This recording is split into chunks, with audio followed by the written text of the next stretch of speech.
할렐루야. 새벽기도 나오신 여러분 주의 이름으로 환영합니다. 이 시간 우리 다 같이 찬송가 216장 함께 찬양합니다. 찬송가 216장입니다. 성자의 귀한 몸 날 위하여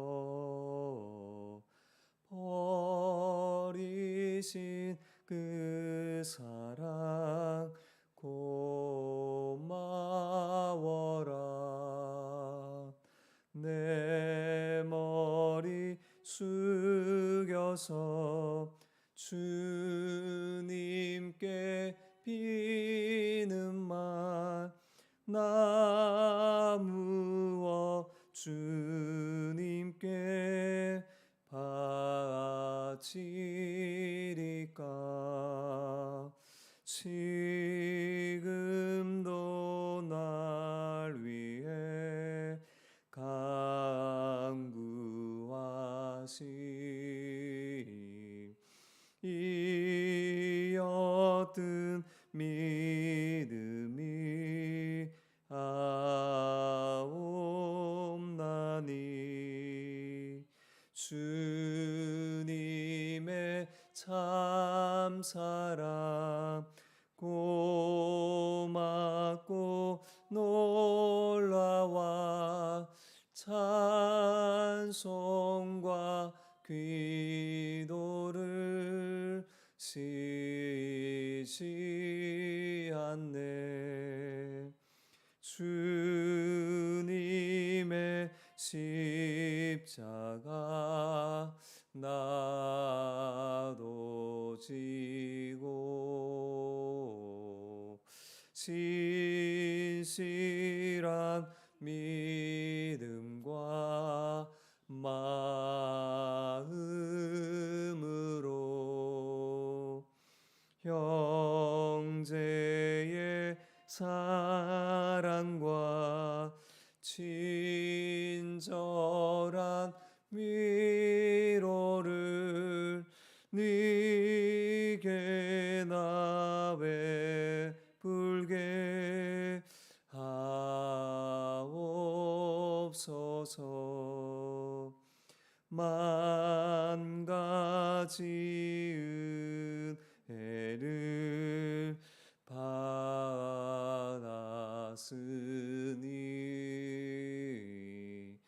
내 평생 슬프나 즐거우나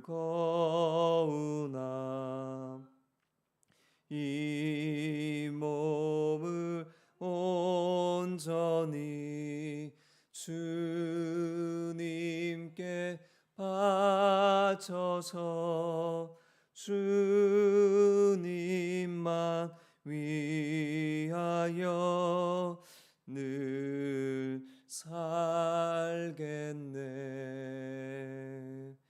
아멘.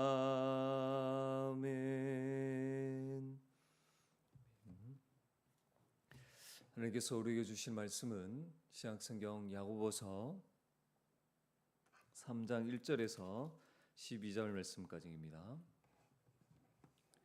신약성경 야고보서 3장 1절에서 12절 말씀입니다.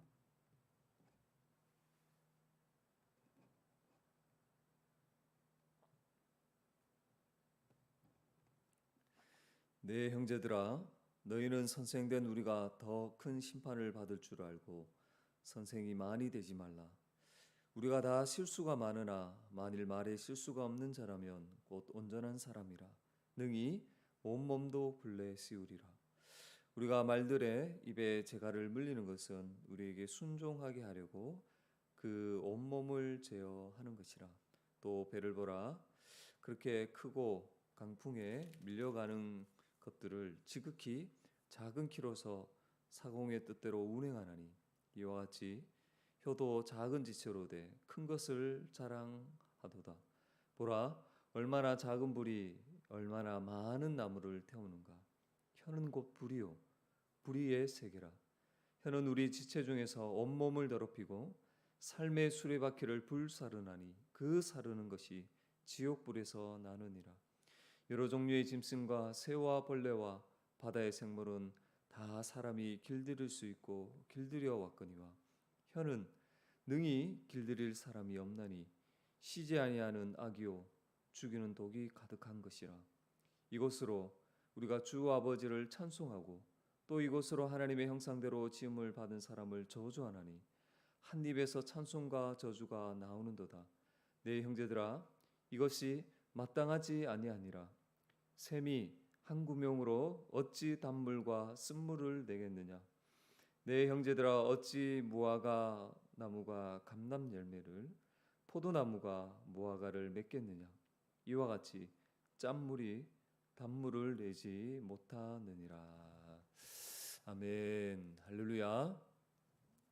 우리는 예수 그리스도를 주 대신 예수 그리스도를 믿는 그 성도의 참된 경건의 특징 가운데 아주 중요한 하나인 혀, 곧 말에 대해서 살펴보고 있습니다. 우리는 어제 본문을 통해서 살펴본 것처럼 하나님은 사람을 하나님의 형상대로 창조하셨습니다.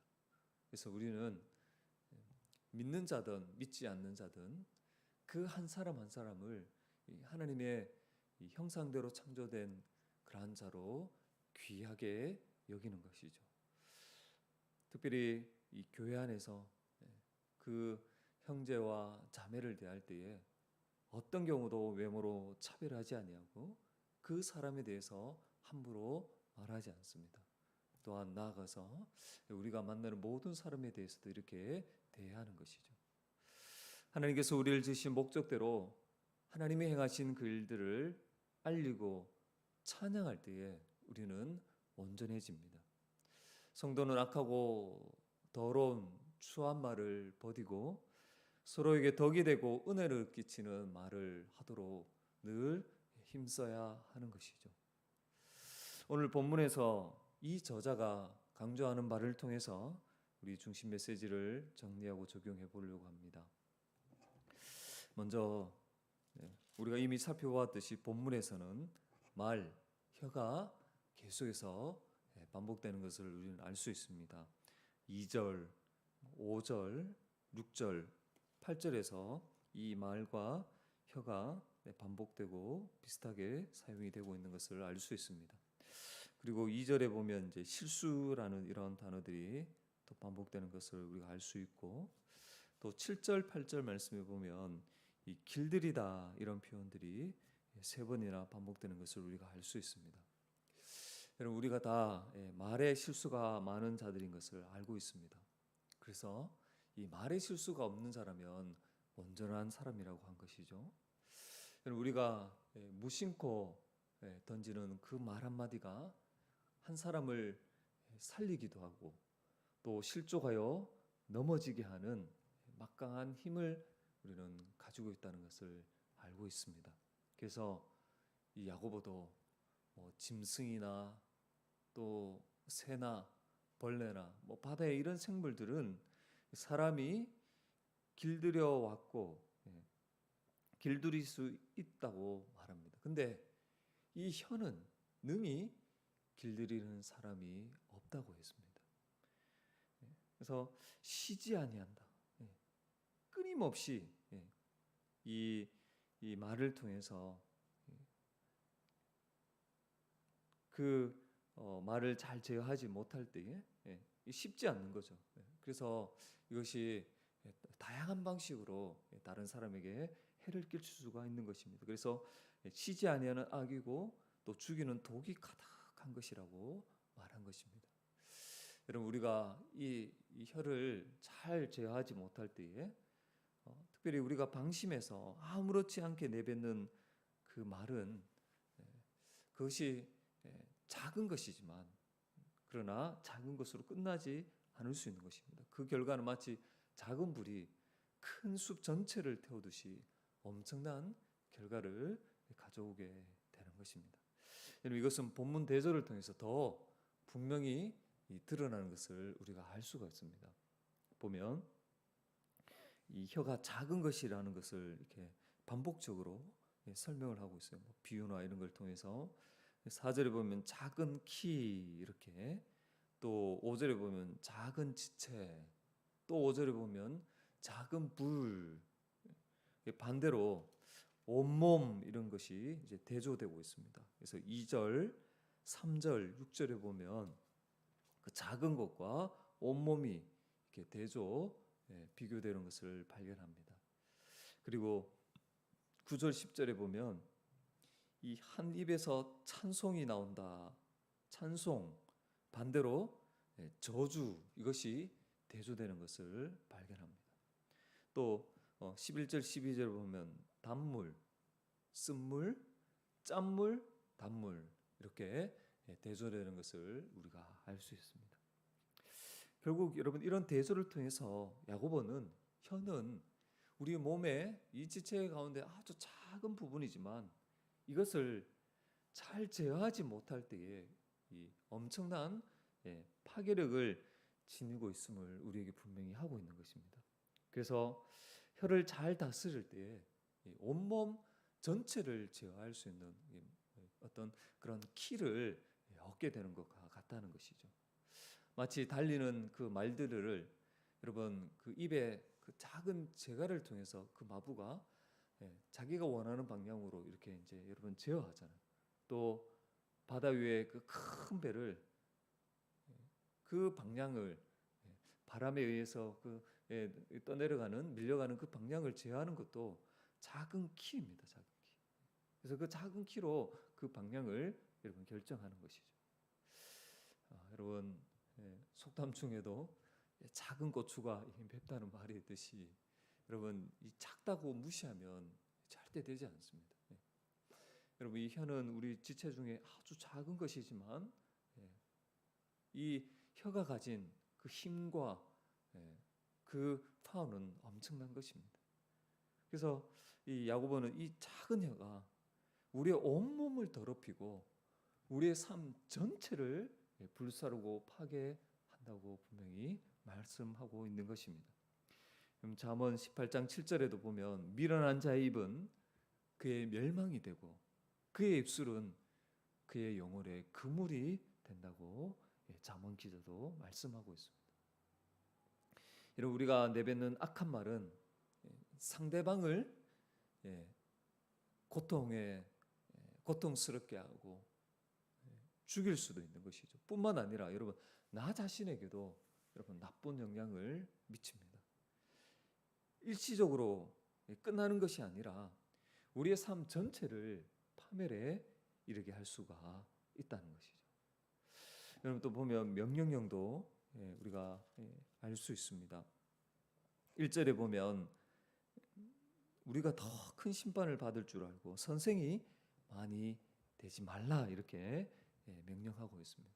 야고보는 선생된 우리가 더 큰 심판을 받을 줄을 알라고 하면서 특별히 교회 안에서 이 가르치는 어떤 지위와 직분을 맡은 자들의 그 책임이 다른 사람에 비해서 더 막중함을 강조하고 있는 것이죠.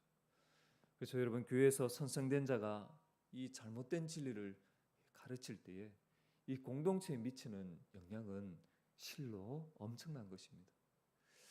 그럼 만약에 복음이 아닌 다른 복음을 여러분 가르칠 때에 그 가르침을 받는 자들은 다른 복음을 결국 따르게 되고 그것을 따른 결과 영적으로 미치는 그 영향과 그 결과들은 정말 실로 엄청난 것입니다.